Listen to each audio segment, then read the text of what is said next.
Friends, आज की कहानी है प्यार की कोई उम्र नहीं होती, भाग 2। अगले दिन नौकरानी ने पूरे मोहल्ले में हल्ला कर दिया था कि अंबिका और राजेंद्र दोनों एक दूसरे से प्रेम करते हैं और इसी बात को लेकर थू थू हो रही थी। रचना रोते हुए अमन से बोली, अगर ये अब हमारे साथ रही तो मैं यहाँ नहीं रहूंगी। क्या सीखेगा मेरा बच्चा इस घर में। ये सुनकर अंबिका बोली, नहीं बहू, तुम मत जाओ कहीं भी, मैं चली जाऊंगी। अमन ने भी कुछ नहीं बोला और चुपचाप मुंह घुमाए बैठा रहा। कुछ समय बाद अंबिका अपना थोड़ा सा सामान लेकर घर से निकल गई, लेकिन वो कहाँ जाए ये उसे समझ में नहीं आ रहा था। तभी सामने अंबिका को खड़े राजेंद्र जी दिखे।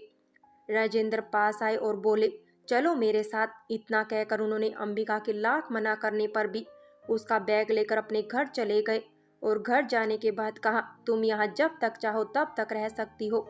अंबिका, नहीं, मैं ऐसे कैसे रह सकती हूँ। क्या बोलेंगे लोग। राजेंद्र, अभी भी क्या बोलेंगे सोच रही हो। एक काम करो, मुझसे शादी कर लो और साथ में हमेशा के लिए रहो। अंबिका, ये क्या बोल रहे हो। मतलब सब जो बोल रहे हो उन्हें सच बना दूं। राजेंद्र, तुम किसके बारे में सोच रहे हो। जिसने तुम्हें धक्के मारकर निकाल दिया, या इस समाज जिसने एक बार भी तुम्हारी बात सुनना जरूरी नहीं समझा। देखो अंबिका, मैं तो तुम्हें पसंद करता ही था, लेकिन तुम तो नहीं करती थी, तो कम से कम तुम्हारी बात तो सुननी चाहिए थी इन्हें। अंबिका राजेंद्र की तरफ देखते हुए बोली, ये क्या बोले जा रहे हो आप, बस कीजिए। तभी वहाँ एक लड़की आई जिसका नाम मुस्कान था और साथ में रोहित, मुस्कान का पति। मुस्कान राजेंद्र की विद्यार्थी थी और रोहित भी। दोनों ने लव मैरिज किया था और दोनों की शादी राजेंद्र ने ही करवाई थी। मुस्कान, मैम सर हमेशा आपका जिक्र किया करते थे कि अंबिका ऐसी है वैसी है, ये आपसे प्रेम करते हैं और अगर आप शादी कर लेती हैं तो आप यहाँ आराम से रह सकती है। फिर यहाँ से आपको कोई नहीं निकाल सकता, वरना शायद कल आपको ये कॉलोनी वाले लोग यहाँ से भी निकाल दे।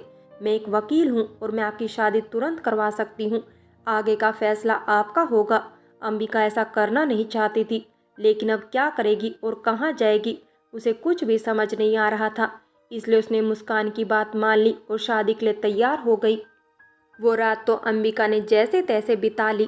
पूरी रात अंबिका को नींद नहीं आई, ये सोचकर कि जिसके लिए पूरी जिंदगी अंबिका ने अकेले रहने का सोचा और अपनी सारी खुशी छोड़ दी, आज उसी बेटे ने किसी और के साथ अंबिका का नाम जोड़ दिया।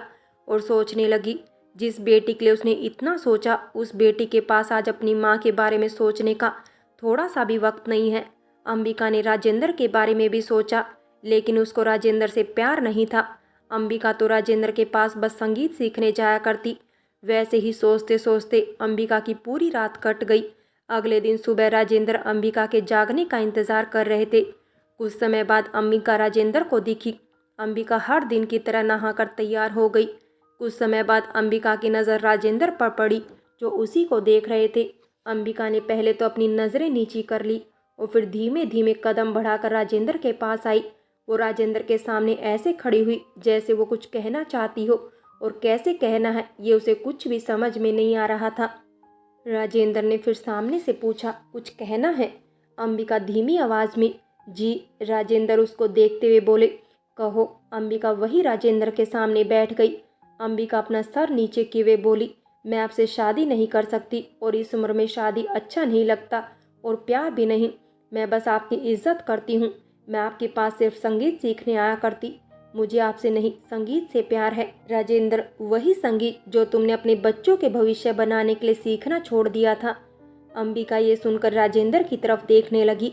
राजेंद्र, लेकिन मैं तुमसे प्यार करता हूँ, मुझे कहने में शर्म नहीं आती।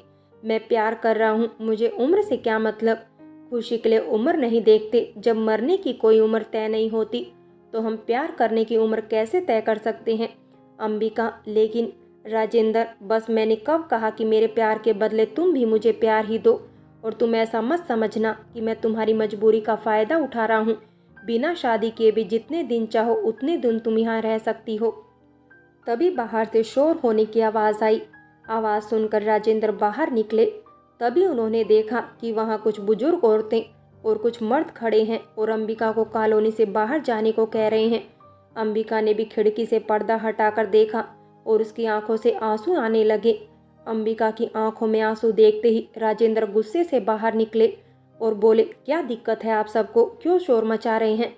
उनमें से कुछ लोग बोले, अंबिका को यहाँ से जाने को बोलो, यहाँ रहकर गंदगी फैलाने नहीं देंगे हम। क्या सीखेंगे आजकल के बच्चे इन्हें देखकर, और किस हक से आपके साथ रह रही है वो। लोगों की एक एक बातें अंबिका को चुभ रही थी और अंबिका की आंखों में आंसू राजेंद्र को चुभ रहे थे। राजेंद्र, आप सब लोग ये सोचिए कि अगर आपका बेटा कल को आपको ऐसे बाहर निकाल दे तो आपको कैसा महसूस होगा। क्या आपका फर्ज नहीं बनता कि आप अंबिका की मदद करें। लेकिन लोगों पर राजेंद्र की बातों का कोई असर नहीं हुआ। वो लोग पता नहीं क्या कुछ नहीं बोले जा रहे थे अंबिका को। राजेंद्र से पूछा जा रहा था किस हक से वो उनके साथ रहेगी, क्या सीखेंगे लोग इन दोनों को देखकर। तभी वहां मुस्कान आई और बोली, शांत रहिए आप सब, इन दोनों का ये अपना घर है और दोनों ने शादी भी कर ली है। अब अंबिका जी राजेंद्र सर की पत्नी की हैसियत यानी कि हक से यहाँ अपने घर में रह सकती है। यदि आप सबको कोई समस्या नहीं है तो कृपया यहाँ से प्रस्थान करें, दरवाज़ा आपके पीछे है। सब लोग बातें करते हुए वहाँ से चले गए। तभी मुस्कान बोली, इसी बात का डर था, लेकिन जल्दी से चलिए और शादी कर लीजिए, वरना अगर कोई और बात हुई तो कोई रास्ता नहीं बचेगा। राजेंद्र, मुस्कान और साहिल अंदर गए और फिर राजेंद्र ने कहा, अंबिका को शादी नहीं करनी है, इसलिए हम शादी नहीं करेंगे। वैसे भी बचाव के लिए तुमने बोल दिया है कि हमारी शादी हो गई है। मुस्कान, हाँ, लेकिन कल को आपसे किसी ने सबूत मांग लिया आपकी शादी का तो राजेंद्र, तो देखा जाएगा। तभी खिड़की के बाहर देखती हुई अंबिका ने कहा, मैं शादी के लिए तैयार हूँ। सब अंबिका की तरफ देखने लगे और राजेंद्र पास गए और बोले, क्या? देखो अंबिका, तुमसे कोई जबरदस्ती नहीं है, तुम चिंता मत करो, मैं हूं ना। ये कॉलोनी वाले मेरे रहते तुम्हें कुछ नहीं कहेंगे और ना ही करेंगे। अंबिका, नहीं, मैं ये अपनी मर्जी से करना चाहती हूँ। अब मैं अपने लिए जीना चाहती हूँ। मैं भी किसी के लिए ज़रूरी होना चाहती हूँ। मैं चाहती हूँ कि कोई मेरी तकलीफ़ों को समझे। ये कहने के बाद अंबिका राजेंद्र की तरफ देखने लगी। तभी मुस्कान खुशी से राजेंद्र और अंबिका की तरफ दौड़ी आई और अंबिका को गले लगाते हुए बोली, बधाई हो अंबिका जी, बधाई हो सर। रोहित भी खुशी से राजेंद्र और अंबिका को शॉपिंग पर लेकर गया और दोनों के लिए मनपसंद कपड़े खरीदे। उधर शादी के लिए मुस्कान ने सारा इंतजाम करवा दिया और साहिल अंबिका और राजेंद्र को तैयार कर रजिस्ट्रार ऑफिस पहुंच गया। अंबिका भी दरवाजे पर ही खड़ी थी कि अंबिका को उसके बेटे बहू मिले। बहू ने कहा, देख लो अपनी माँ को, अभी इस उम्र में शादी करने चली है। सारे लोग सच ही बोल रहे थे, इन्हें हमारी इज्जत की कोई फिक्र नहीं है। अंबिका ने बहू की बातें सुनी, लेकिन वो देख अपने बेटे की तरफ रही थी। तभी बेटे ने कहा, क्या अब ऐसे क्या देख रही हो माँ? सच ही कह रही है रचना, आपको शर्म नहीं आती ये सब करके? अंबिका को अपने बेटे की बातों का बहुत बुरा लगा। अमन अपनी माँ को समझने के बजाय उसे कड़वी बातें सुनाए जा रहा था। अंबिका को इस बात का बहुत बुरा लगा। राजेंद्र से शादी करने का फैसले वाले इरादे उसके और मजबूत हो गए और वो अपने बेटे की पूरी बात सुने बिना ही वहाँ से अंदर चली गई और राजेंद्र को भी साथ अंदर चलने को कहा। अमन बस देखता रह गया। मुस्कान अंबिका की ये चीज़ें देखकर खुश हो गई। फिर अंदर जाकर दोनों ने शादी की। फिर दोनों वहीं अपने बेटे और बहू के सामने घर भी आ गए। घर आते ही मुस्कान और रोहित ने सारी रस्मों का इंतजाम किया और सारी रस्में करवाई। फिर सब साथ में बैठे हुए थे। तभी अंबिका ने मुस्कान के सर पर हाथ रखा और बोली, बेटा, ये रस्में तुमने अपनी माँ से सीखी या सासू माँ से? ये सुनकर मुस्कान की आंखों में आंसू आ गए। तभी रोहित बोला, आंटी, मुस्कान की ना माँ है और ना ही सासू माँ। हम दोनों अनाथ आश्रम से है। हम दोनों बचपन से एक दूसरे को पसंद करते थे। एक दिन हम लोग राजेंद्र सर को संगीत का अभ्यास करते देखकर उनके पास आ गए। तब सर जॉब करते थे। जब सर को पता चला कि हम अनाथ हैं तो उन्होंने हमारी पढ़ाई लिखाई करवाई और शादी भी। फिर अंबिका मुस्कुराई और मुस्कान से बोली, तो क्या चाहिए तुम्हें, माँ या सासू माँ? चौंकते हुए तीनों अंबिका की ओर देखने लगे। तभी अंबिका ने कहा, साहिल की माँ बन जाती हूँ और तुम्हारी सासू माँ, और अगर माँ बनाओगी तो साहिल की सासू माँ। ये सुनकर राजेंद्र मुस्कुराए और साहिल मुस्कान में लड़ाई शुरू हो गई। राजेंद्र, बस कोई लड़ाई नहीं, दोनों माँ कहेंगे। और मुस्कान बोली, और आपको पापा। राजेंद्र दोनों को देखकर मुस्कुराए और दोनों को गले से लगा लिया। फिर मुस्कान और साहिल भी कुछ दिन बाद वही उसी घर में शिफ्ट हो गए। अब हर दिन अंबिका सुबह सुबह उठकर नाश्ता बनाती, क्योंकि मुस्कान को काम पर जाना होता तो उसे नाश्ता बना कर देती।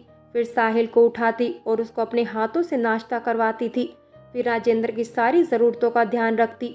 ये सब करके अंबिका बैठी तो उसके पास राजेंद्र बैठे और बोले, थक गई क्या? अंबिका, नहीं, बच्चों का ख्याल रखती हूँ तो थकती नहीं हूँ। यही तो चाहती थी मैं। तभी राजेंद्र की नज़र साहिल पर पड़ी, जो फ़ोन देखकर हंस रहा था। राजेंद्र, नालायक, जा कुछ काम ढूंढ, घर पर बैठा है और मुस्कान इतना काम करती है। साहिल बच्चों जैसी शक्ल बनाकर अंबिका के पास गया और बोला, माँ देखो कैसे बोल रहे हैं मुझे। अंबिका, बस कीजिए आप, मेरा बेटा कितना मासूम है। राजेंद्र, मैं चला, क्लास का भी समय हो गया है। अंबिका के साथ मिलकर साहिल घर की काम करता था और उसे बहुत अच्छा खाना भी बनाना आता था। दोनों की शादी को 7-8 महीने बीत गए। अब चारों को एक दूसरे की आदत सी हो गई थी। एक दिन शाम हुई और चारों घूमने निकले, वहीं पार्क में जहां अंबिका और राजेंद्र पहली बार मिले थे। साहिल और मुस्कान इन दोनों को अकेले समय बिताने के लिए छोड़कर खुद घूमने चले गए। अंबिका, एक बात पूछूं? राजेंद्र जी बोले। एक क्यों मिसेज राजेंद्र त्यागी, आप जितने चाहे उतने सवाल पूछिए। अंबिका मुस्कुराई और बोली, आपको मुझसे मोहब्बत कब हुई? राजेंद्र फिर मुस्कुराए और बोले, मिसेज त्यागी, आपने सवाल ही गलत किया है। अंबिका, मतलब? राजेंद्र, मतलब आप ये पूछे कि मुझसे मिलने के बाद आपने मुझसे कब मोहब्बत नहीं की, क्योंकि मैं पहली बार आपको यहाँ देखकर ही आपको दिल दे बैठा था। हाँ, ये बातें अजीब है थोड़ी, लेकिन क्या करूँ, सच है। अंबिका बस राजेंद्र की तरफ देखने लगी। फिर राजेंद्र मुस्कुराए और बोले, मिसेज त्यागी, प्यार क्या है पता नहीं था जब शादी हुई हमारी, और ऊपर से वो किसी और को पसंद करती थी, और उसके जाने के बाद दिल के दरवाजे भी होते हैं, ये मैंने सोचा ही नहीं था। लेकिन उस दिन तुम्हें गिरता देख तुम्हें संभालूं, ऐसा दिल किया। और मिसेज त्यागी, क्या बताऊं, अब अकेले जिया नहीं जाता। ये कहने के बाद राजेंद्र की आंखों में आंसू आ गए और अंबिका राजेंद्र की आंखों में देख रही थी और राजेंद्र भी अंबिका की आंखों में देखे जा रहे थे। तभी अंबिका ने अपना सर उनके कंधे पर रखा और बोली, मुझे भी यहाँ से दुनिया अच्छी दिखने लगी है। तभी राजेंद्र मुस्कुराए और अपना हाथ अंबिका के सामने दिया। अंबिका ने भी राजेंद्र के हाथ को थामा और प्यार से उनकी तरफ ऊपर देखा। राजेंद्र भी प्यार से अंबिका की तरफ देखने लगे। तभी वहां अंबिका की बेटी रेखा आई और बोली, माँ ये सब क्या है? रेखा को देखकर अंबिका खड़ी हो गई। फिर रेखा ने राजेंद्र की तरफ देखा और बिना कुछ बोले अपनी माँ का हाथ पकड़कर अंबिका को वहां से अपने साथ ले जाने लगी। अंबिका, रेखा सुनो। रेखा, कुछ नहीं सुनना मुझे, बस तुम साथ में चलो। रेखा अंबिका का हाथ पकड़कर वहां से अंबिका को ले गई। राजेंद्र कुछ नहीं बोल पाए रेखा से, क्योंकि वो जानते थे अंबिका कुछ भी बोले लेकिन वो अमन और रेखा से बहुत प्यार करती है। कुछ समय बाद मुस्कान और साहिल वापस आए और राजेंद्र को अकेले देखकर बोले, माँ कहाँ है? राजेंद्र, वो चली गई। साहिल, कहाँ चली गई पापा? राजेंद्र ने फिर सारी बात दोनों को बताई। मुस्कान गुस्से से बोली, और आपने उन्हें जाने दिया? राजेंद्र, वो उसके बच्चे हैं। साहिल रोता हुआ बोला, और हम कौन हैं सर? साहिल के मुंह से फिर सर सुनकर राजेंद्र को बहुत बुरा लगा। मुस्कान ने फिर साहिल को समझाया, साहिल हमेशा घर पर रहता था, इसलिए उसे अंबिका की आदत ज़्यादा थी। फिर दोनों वहाँ से घर चले गए। फ्रेंड्स, बाकी की कहानी अगले भाग में देखें, और अगर कहानी अच्छी लगी हो तो लाइक करें, शेयर करें और प्यार भरी कहानी चैनल को सब्सक्राइब करें।